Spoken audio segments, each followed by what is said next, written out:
اعوذ باللہ من الشیطان الرجیم بسم اللہ الرحمن الرحیم۔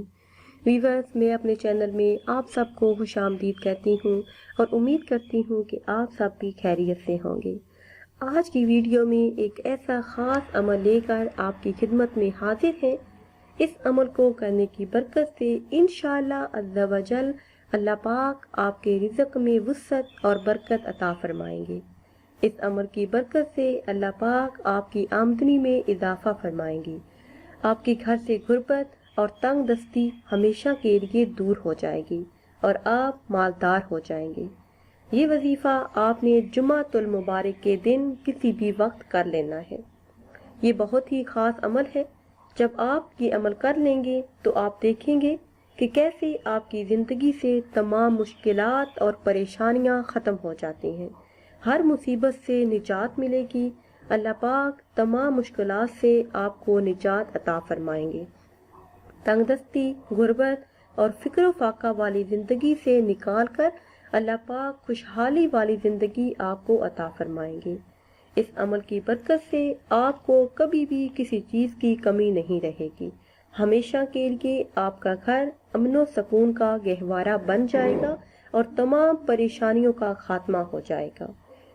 وظیفہ بتانے سے پہلے آپ سے ایک چھوٹی سی گزارش ہے کہ اگر ابھی تک آپ نے ہمارے چینل کو سبسکرائب نہیں کیا تو چینل کو سبسکرائب کر لیں اور ساتھ لگے بیل آئیکن کے بٹن کو لازمی پریس کریں تاکہ ہر نئی آنے والی ویڈیو سب سے پہلے آپ دیکھ سکیں۔ پیاری بہنوں اور بھائیوں، ہمارا آج کا وظیفہ ماہ رجب المرجب کے پہلے جمعہ کا خاص وظیفہ ہے۔ اس وظیفے کی اتنی برکت ہے، اتنی فضیلت ہے کہ اگر آپ جمعۃ المبارک کے دن یہ وظیفہ کر لیتے ہیں تو آپ کا پورا سال خوشیوں میں گزرے گا۔ کرنا آپ نے یہ ہے کہ جمعۃ المبارک کے دن کسی بھی وقت آپ نے تنہائی میں بیٹھ کر 100 مرتبہ درود پاک پڑھنا ہے۔